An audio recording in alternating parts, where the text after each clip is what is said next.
Ngayon ay ituturo ko sa inyo kung paano magpunta ng Dasmariñas proper nang hindi nagdadaan sa Palapala. Nandito na tayo ngayon sa Langkaan.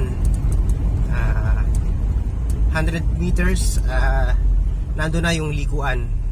Yeah, we are preparing to make a U-turn. We will make a right turn. Since nga na tayo ay red plate, may exemption tayo sa pagbabayad ng entrance dito. Yan. At yan, pagkalampas natin dito sa simbahan, kakanan tayo. Yun, ayan ang water district. Kakaliwa tayo dito sa parking.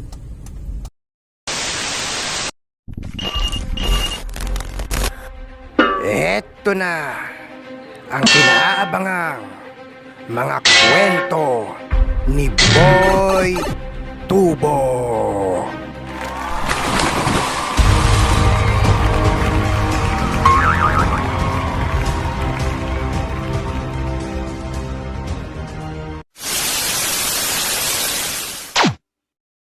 Hello! Isa namang magandang umaga mga katubo! Today is March 16, 2021. Tayo ngayon ay pupunta sa Dasmariñas, Cavite. Sa Water District ang destination natin. Ngayon ay ituturo ko sa inyo kung paano magpunta ng Dasmariñas proper nang hindi nagdadaan sa Palapala. Dadaan tayo sa Langkaan. O basta, enjoy nyo na lang yung trip natin ngayon. Sasamahan ko kayo kung saan yung daan na yun na sinasabi ko. Hindi na tayo dadaan sa sabi nga hindi na tayo dadaan sa Palapala.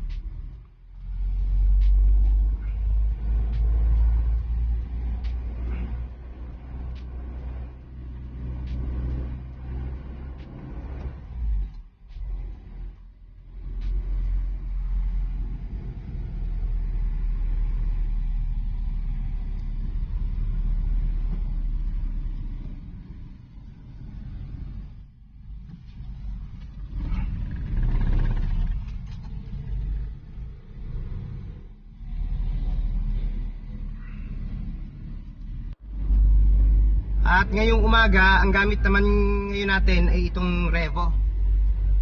Tama na muna yung gagamitin daw nila yung van. Ito muna ang Revo ang gamitin natin. Hanggang taas pa tayo. Just enjoy our trip. Let's go.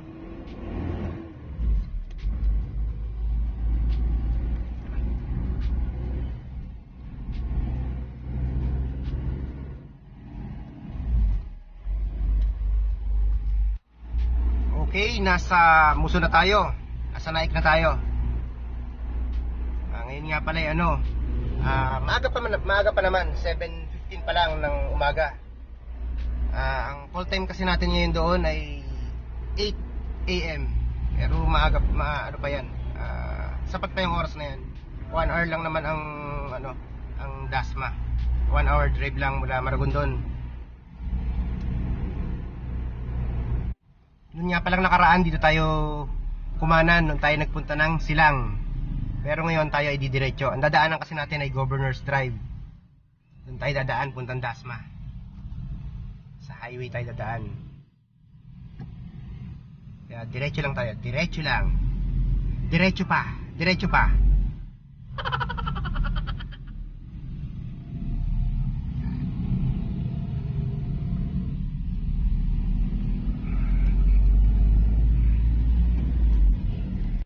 Okay, we're here at the intersection. We will turn right at babagtasin natin tong Governor's Drive. Ito naman, pag nalibiko na tayo dito, diretsong na to. Dire-diretso yan, papuntang Dasma. Matadaan na natin ang Trece Martires, General Trias, then ayun, Dasmariñas na tayo pagkatapos nun.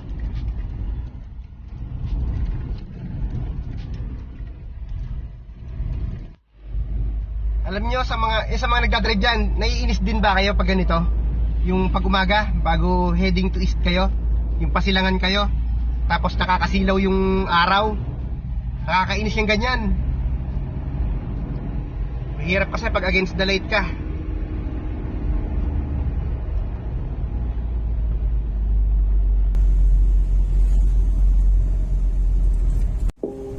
Okay, nasa 13 Martires na tayo.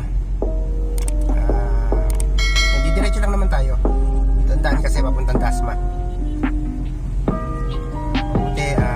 Wala pang masyadong mga sasakyan ngayon. Ito kasi nagko-congest kapag medyo late na eh.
Now we are approaching General Trias.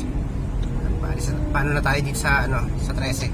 Ito yung boundary ng 13 Martires and General Trias, Cavite. Nandito na tayo sa Manggahan.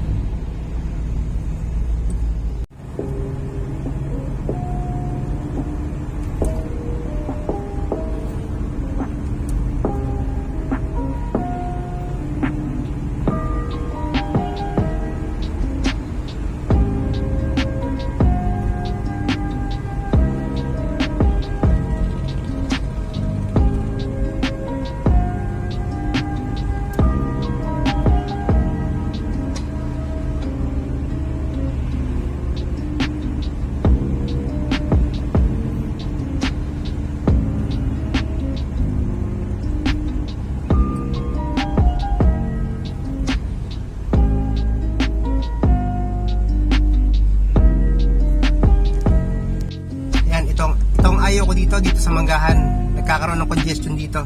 Kaya ito, hanggat maaari iniiwasan ko. Halimbawa, nung pumunta ko ng Silang, hindi ko talaga dinadaanan to. Tayo ngayon, no choice tayo. Dahil papunta tayo ng Dasmariñas, wala tayong ibang dadaanan kundi dito sa lugar na to.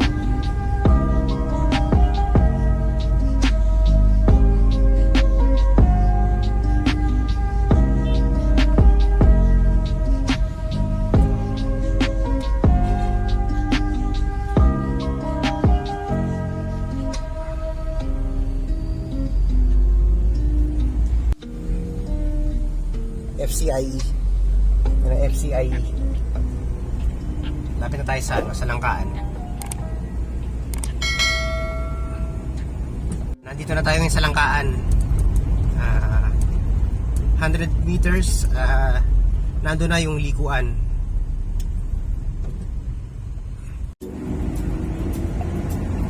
Dati kasi noon, yung intersection na to, open to, wala tong center island. Pwede ka na agad kumaliwa dito, dyan sa sinasabi kong shortcut, dyan sa papuntang subdivision.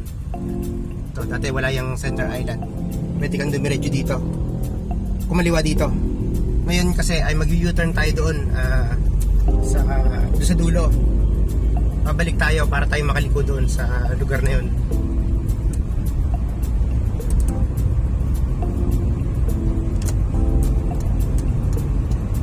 Yeah, we are preparing to make a U-turn.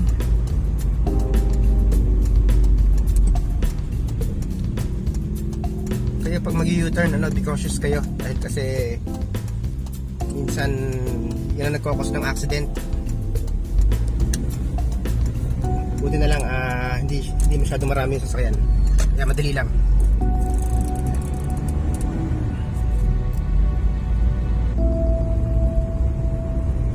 So ayan nga, ito ang dadaanan nyo kapag ayaw nyong magdaan ng pala-pala. Dahil sa pala-pala nagko-congest din dyan, nagka-traffic din dyan, lalo na kapag rush hour.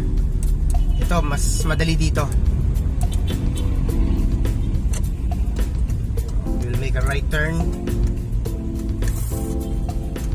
Ito madali lang to. Pag nakita nyo to, madadaanan nyo, kayo na ring daanan to. Basta stay put lang kayo dyan. Tingnan nyo lang kung saan ako dadaan. Ito kasi, itong shortcut na to, dalawang subdivision ang dadaanan nyo dito. Ito yung una. Itong Green Breeze Village dito sa Langkaan. Ayan. Ito kasi may bayad, may bayad dito, ang entrance dito. Pag may sticker ka, wala kang bayad. Tayo naman, kaya tayo hindi nagbayad. Ang gamit nating sasakyan ay government vehicle, exempted to sa sa bayad. Padadaanin talaga dito yung mga red plate.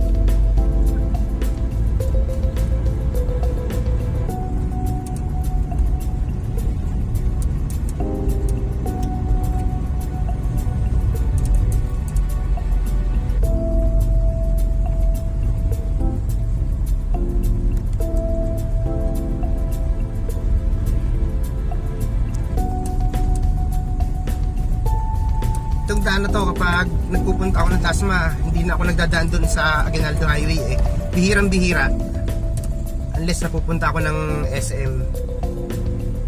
Dito lagi ang ruta ko.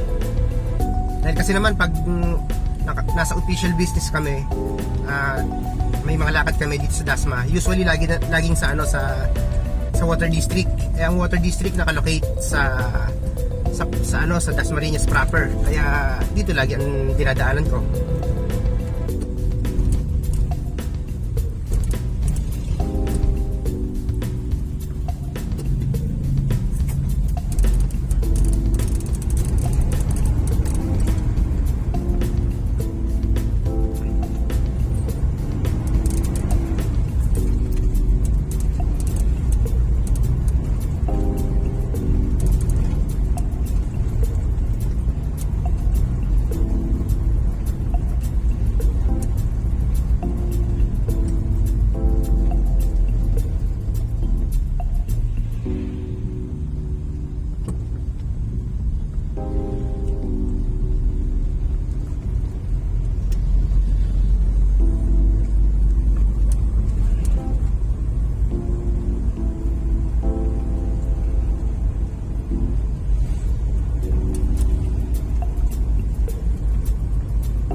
dumadaan dito, hindi katulad nung araw. Dati noon kaunti pa lang ang nakakaalam ng daan na to eh. Pero kung ikukumpara mo naman dun sa highway, sa Aguinaldo Highway, mas maraming sasakyan doon na dumadaan.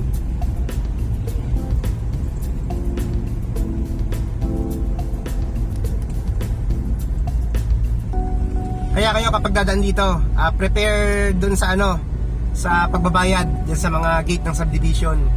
Kahit sisingilin kayo dyan.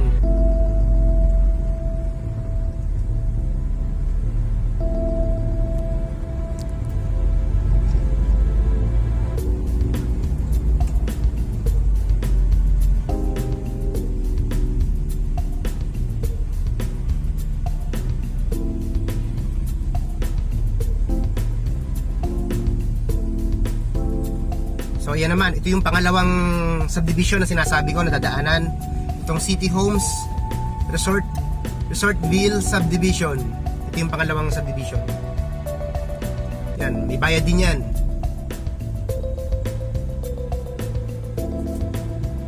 Yan, dapat may sticker kapag dadaan ka dito. Since nga na tayo ay red plate, may exemption tayo sa pagbabayad ng interest dito.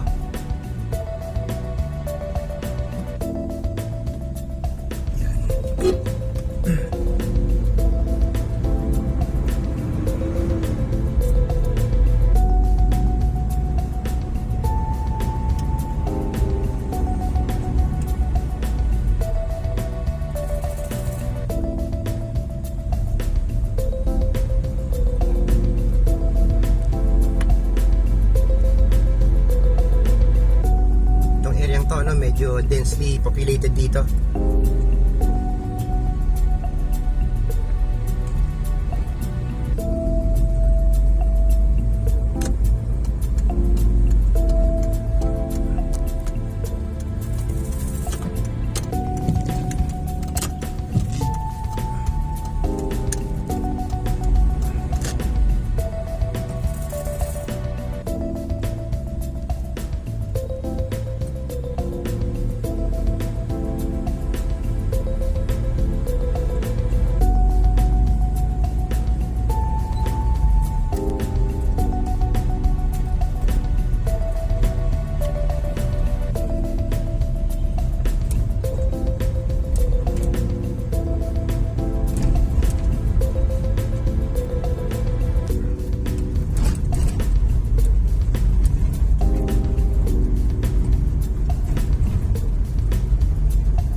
Yung isang gate, yung palabas ng subdivision na dinaanan natin. Yan, pag pabalik kayo, dito rin kayo dadaan. Ganun din, the same din, magbabahay din kayo dyan.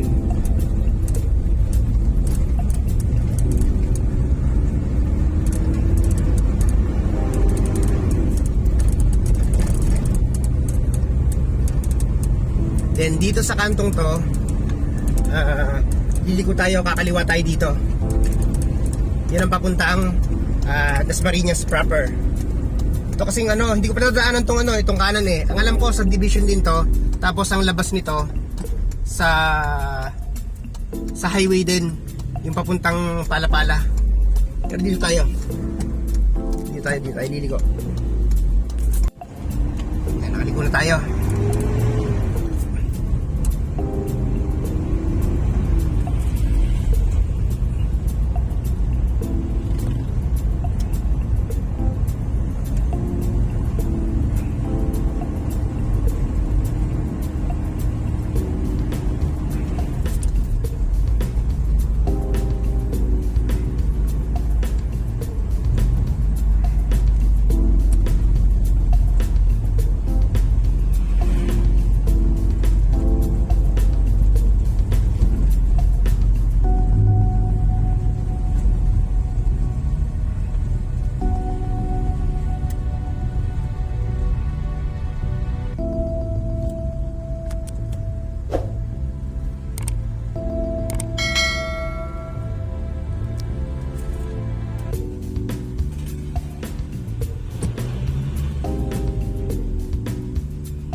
lapit na tayo. Yun, nakasalubog natin yung yung service ng Indang. Nakapaghatid na siguro yun ng participants. Medyo late na nga tayo eh. Dahil kasi yung gate ng opisina kanina nakasarado. Kinuha pa natin kay Melvin yung susi ng gate para mabuksan at mailabas tong sasakyan.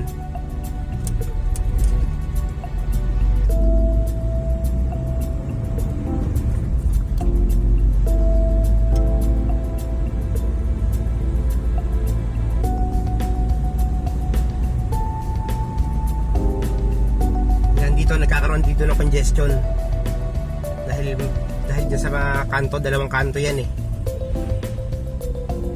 Lalabas pa pala tayo ng tulay, may lalampasan pa tayong tulay dito bago tayo makarating ng bayan, pero malapit na to, less than 100 meters na lang to, nasa bayan na tayo.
Dito nagsisikip dito kasi may marami dito bumibiyaheng jeep. One way kasi to eh, yan, yung mga jeep na yan, yan mga biyahe dito sa papuntang Palapala. Iting Palapala nga ang biyahe niyan. Ay, hindi yata, ewan ko.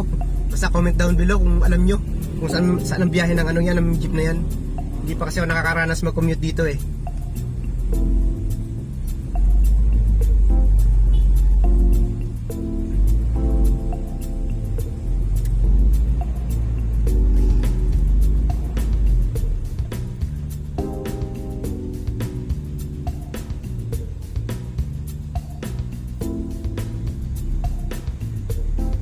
Nandito na ngayon tayo sa bayan. Nasa bayan na tayo ng Dasmariñas. Ang papuntang Water District dito, kakaliwa tayo. Kakaliwa tayo para tayo makarating doon sa Water District.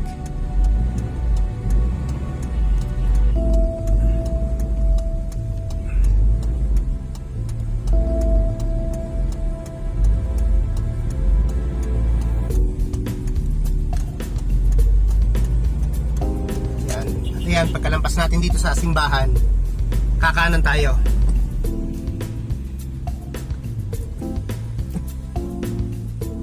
Kung hindi ako nagkakamali, Camerino Street ata ang pangalan ng kalyeng yan. Yung nililiko ng bus na yun, doon tayo liliko.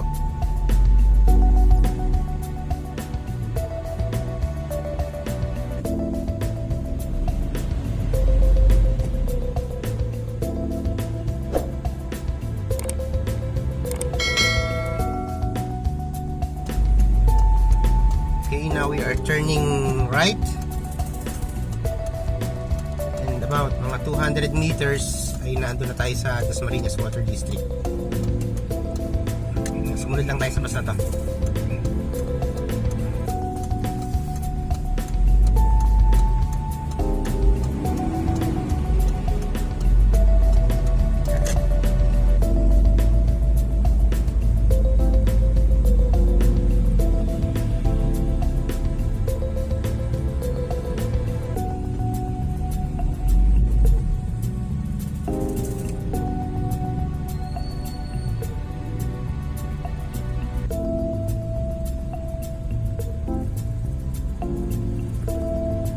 Natatanaw ko na ang Water District, malapit na yan. Doon lang tayo dun sa parking nila.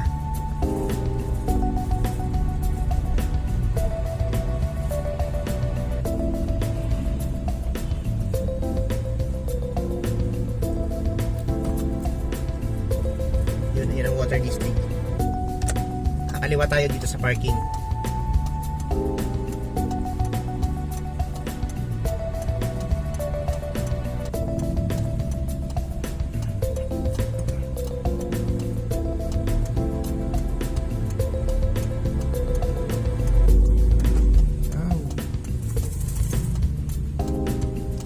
And finally, we are here. Nakapark tayo sa dito sa loob ng parking. Ang dami-daming nakapark.